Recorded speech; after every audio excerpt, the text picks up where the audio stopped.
araw, samahan niyo ulit kami sa mga kaganapan dito sa kubo at pina-check up ko pala sila tita at si mama. Alaman mga mare, tara samahan niyo nga ulit kami. Bago ang lahat mga mare, inaasikaso nga ni Pangit yung pandikit nga dito sa ilaw nga natin sa may kisame para naman talagang maganda na. Kaya yan, tingnan nyo, busy nga siya dyan mga mare. Dahil talagang kailangan na nga rin talaga ni Pangit tumulong kasi nga wala na nga rin si Kuya Adong at wala na nga katulong yung dalawang tatay at si Kuya Arnel. Sila na nga lang yung andito kaya talagang doble-doble ng trabaho nila ngayon. Buti na lang etong si Michael wala nga pasok kaya naman eto nakatutulong nga rin siya dito. At eto nga tanawin nga natin sa labas ng ating kusina. At eto pala si Michael mga mare, niyaya ko nga bibili nga kami ng kape. Ayan, naligo pa nga siya. Uy Mikey, saan ka ba magja-jogging? Naka-jogging pants pa nga mga mare. Tinan nyo naman, napakasipag maglakad. Nasa tindahan na nga mga mare, ayan, may pagtakbo pang nalalaman. Ganto din ba yung anak nyo mga mare? Sabay turo na nga ako ano yung gusto niya. Alam ko yung mga nanay talaga dito ay talagang makaka-relate sa mga anak nila na mahilig pumunta ng tindahan. Aba, eto nga ang tinuro mga mare, pero binilan ko naman siya ng 3 biskuit kaya bahala na siya kung ano nga pagpipilian niya. Bumili nga pala tayo ng kape kasi talaga hindi na nga tayo nakakapag-grocery kasi sobrang busy nga dito. Eto nga si Mikey, tingnan nyo naman, akala mo talaga hindi pa nga bata at sinama pa nga namin dito mga mare bumili nga ng ampalaya para sa munggo. Dahil nga mga mare, marunong na nga etong si Pangit kaya naman nga mga mare siya na ang nag-drive at meron pa nga sa amin nakakilala. At maraming po salamat sa nagpa-picture at eto nga mga mare, dito nga tayo bumili ng ampalaya. Aba, tamang tulala na nga lang ako dito at tinatanong ko nga si Pangit kung ano pa nga bukod sa ampalaya, sabi niya wala na nga daw. At eto nga si Mikey, napakabait talagang bata, hindi nga dito nagwawala mga mare at eto nga nadaanan nga namin kanina, binalikan nga rin namin. Kaya ayan, bumaba na nga ako para makapag-picture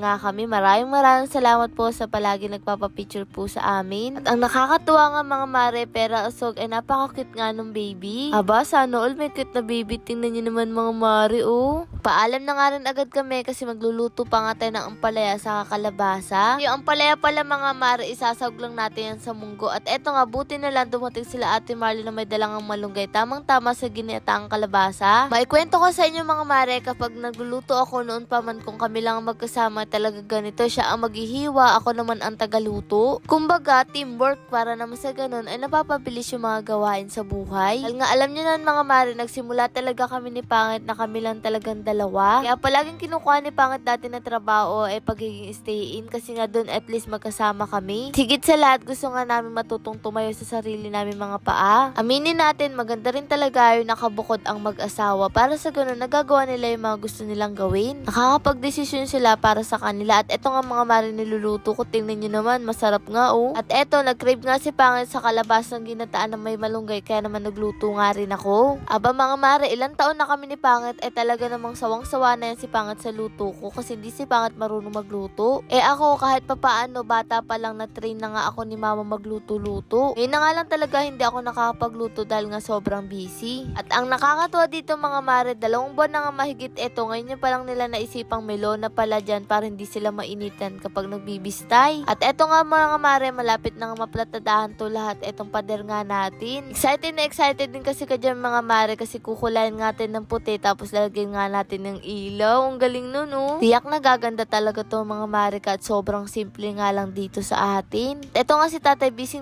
nga sa paglilinis sa may silong dahil nga ay asikasuhin din niya ng flooring. Kumain muna nga si Pangit kasi nga pupunta tayo ng ospital para nga ipa-check up nga itong si tita sa kasi mama. Abay, alam niyo naman, pare sakitin nga. At eto nga, kumain na nga si Pangit. Sabi ko, ako ay susunod na lang. Doon na lang ako makikikain kila tita. Abay, nagchat nga to sa 11, masarap nga daw ang ulam nila. Aba, syempre, doon ako kain kung masarap ang ulam nila. Doon, joke lang mga mare. Meron kasi daw silang kinilaw. At eto nga si mga matingnan niyo naman, ang taba-taba na nga ni mamang titingnan. Kung meron man ako may pagmamalaki bilang anak, ay makitang mataba na si mama. Sila tatay na kahit papaano nakakapagpahinga na, wala na silang amo. Dati kasi kahit gusto nila magpahinga ay hindi sila makapagpahinga dahil papagalitan nga sila ng amo nila. At eto nga si Chichi mga mare, paano ba naman sumama, inilagay na nga namin sa gate, sumunod pa rin. Kaya eto dinala ko at iiwan ko na nga lang dito kay tita. Dahil nga susunduin ko nga sila tita kasi syempre kasama siya. At eto nga mga mare, tingnan niyo naman si Chichi, napakatahimik nga din. At eto pala yung mga kapatid ni Chichi at yung nanay. Kilalang kilala pa naman ni Chichi yung nanay niya mga mare, kaya makakadedi nga ulit siya kay Baldi. Uy mga mare, tingin nyo sa namin to ilalagay, sino ang makakahula dyan? Ito nga pala pinapagawa natin mga mare dito. Gaganda pa nga to kasi hindi pa nga naman to tapos mga mare. Kaya ipapakita na nga lang namin sa inyo kapag ikakabit na. Uy, sino excited dyan at kung saan to ilalagay. At kainitan nga mga mare ng mga oras na to, antok na antok nga kami pero hindi talaga tayo pwede magpahinga. At eto na rin pala mga mare yung cabinet nga natin. Tingnan nyo naman, ang ganda-ganda na kahit hindi pa nga tapos. Yan na lang din kasi halos ang kulang. At eto nga si tita, sabi ko dito nga siya sa unahan dahil nga maliliit nga sila. Dahil syempre mawawala ba naman tong si buntis dahil nga syempre hindi ko naman kaya na dalawa yung pasyente natin para may mautos-utusan nga din tayo. Lalo na kailangan nga ni tita mga mare na may mag-aalalay nga sa kanya. At eto nga nakilala nga kami nila ate. Maraming salamat po. Dahil nga maaga pa, eto pumunta muna nga kami dito at magpapagupit nga daw sila Naki sa Kasipangit kaya sumama rin kami ni Onsay. Aba sana all magpapagupit.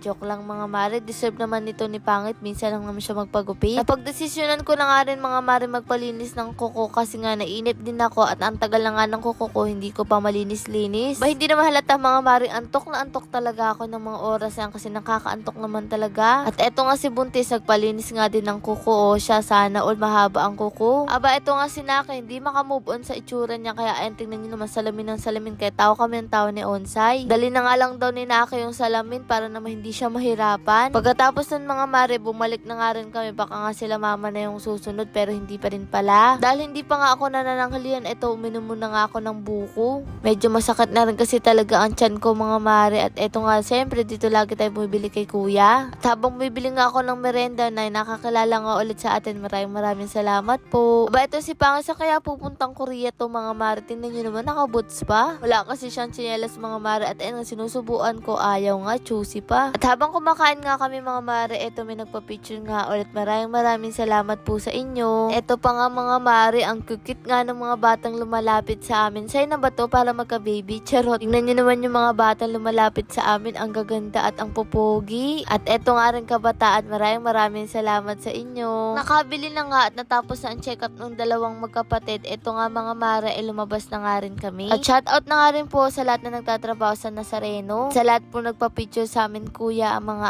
ate. Nakakatuwa nga itong si Pangit Sa totoo lang mga mare, ang hirap din talaga kapag may mga sakit yung mga kasama natin sa bahay. Nahihirapan din tayo makita sila mga mareng nahihirapan. Buti na nga lang ngayon mga mare, kahit papaano nakakaya ko nang ipa-check up nga sila kasi syempre kahit papaano meron na nga tayo. Kaya naagapan at talagang gumiginhawa sila. At ito nga binili ko nga si tita ng gatas. Pares palang gamot nga itong si tita sa kasi mama, hindi rin talaga kamurahan. At ito nga kumain muna nga kami kasi gutom na nga kami. Hindi rin biro mga mare paglalakbay nga natin at pag-aantay nga sa ospital. Pagkatapos nga ng chikahan mga mare, nagpaalam na nga rin kami kasi nga magbo-voice over pa nga ako pagdating. At si Onse na nga lang mga mare ang pupunta doon ulit kasi kukunin yung x-ray. At ito nga si Chichi, tingnan nyo naman mga mare, mahihilo na naman to. At ang nakakatuwa pang pangyayari, pagpasok nga namin, may nakasunod nga sa amin tricycle, yung pala si Kuya Richard nga, ang galing-galing nga Abay sabay na sabay pa nga ang pagdating namin kaya saktong-sakto pagbaba namin, andito na nga rin sila. Buti nga nahanap nga agad tayo. Ay tiyak na matutuwa nga itong si tatay dahil nga pangarap niya nga ulit makapunta nga dito si Kuya Richard. Dahil nga kapag lasing nga si tatay, palagi niya nga nababanggit itong si Kuya Richard. Para kasi kabuti si Kuya Richard mga mare. Ilang taon siyang hindi magpapakita tapos bigla na nga lang susulpot ng hindi namin namamalayan. Ganun na ganun si Kuya Richard. Sabi nga namin wag na siya umalis, dito na nga siya tumira. Kaya nga lang ay may mga trabaho nga daw siyang naiwan. Sabi ko naman sa inyo mga mare, wala na nga tayong pahinga kaya kinagabihan eto nga pumunta naman tayo palengke para nga mamalengke ng gulay. Dito talaga tayo makakamura kaya kahit pagod na talaga tayo talagang dadayuhin nga natin dito. Alam nyo naman sa mahalang bilihan kaya kailangan talaga nating makatipid. At ewan ko ba mga mare, etong si Chucho ibinalik na nga din namin sa gate, talagang lumabas pa nga. Wala naman kaming choice kaya naman sinama ko, binalot ko na nga lang dito sa suot-suot kong jacket. Buti na nga lang tong aso na to mga mare at talagang hindi nga siya malikot kapag nasa maraming tao kaya ayun okay nga siya dito. Ba eto si Pangit hindi nga nagpapigil mga mare, ang dami nga niya binilin dahon ng ampalaya, hindi adik. Mahilig kasi talaga sila sa ganito mga mare, ang gagawin nila pa kukuluan lang lang tapos lalagyan nga ng kamatis at bagong ulam na. At eto nga si Chuchu, habang namimili nga ako ng sibuyas, hirap na nga ako mga mare kasi sobrang bigat nga. Kaya naman eto mga mare, pagkatapos dediretso naman nga tayo ng convention. Dahil hindi pa nga rin talaga kami naghahapunan kasi pagka-upload lang ng video natin, pumunta na nga tayo dito. Aba, ewan ko ba etong si Ko Arnel kung saan paparada. Paano ba blue na blue yung tricycle? Maghahanap nga lang tayo mga mare ng makakainan nga dito. Aba, buti na nga lang eto sa paniwalangan toyo at naghahanap nga kami, kaya nga lang ay ang dami talagang wala na, kaya eto dito na lang tayo napunta. Kaya ayan, tamang antay nga lang tayo dito kasi gutom na nga rin tayo. Syempre, mawawala ba naman etong si Chuchu mga mare? Hirap na hirap nga etong si Bangit habang kumakain. Sa wakas nga nakatapos na nga rin tayo. Sandali lang naman tayo dito kasi nga uwi na nga rin tayo, mag-11 na nga. Nandito pa rin tayo sa lansangan. Sisipagin nga tayo at magising tayo ng maaga. Pupunta naman tayo madaling araw sa may bayan para makabili nga din ng ulam. Sa wakas nga mga mare, eto nakarating na nga tayo at binubuhat na nga nila itong mga dala nga natin. Tutuwa nga ako kay Chuchu mga mare. Inantay nga talaga kami bago nga siya umalis. At ang nakakatuwa kay Chuchu mga mare, sobrang laki niya na kung mapapansin nyo nga. At dito nga, litong-lito nga kami kung ano nga pinamili ni Michael. Kaya ang ginawa namin, dinala na nga lang namin. At ito nga si Chuchu, sabi ko sa inyo, naantay nga tayo niyan oh. Aba, pagdating nga namin, tamang kain nga lang sila dito, ay sana all. Pero si Bibi nga mga mare, kahit kumain na nga, talagang nagutom nga daw siya kasi ang layo nga daw ng biyahe. Grabe naman tong batang to. Lord, maraming salamat sa lahat ng blessing ngayong araw. At syempre sa inyong mga mare, paano ba yun? Bukas na lang ulit.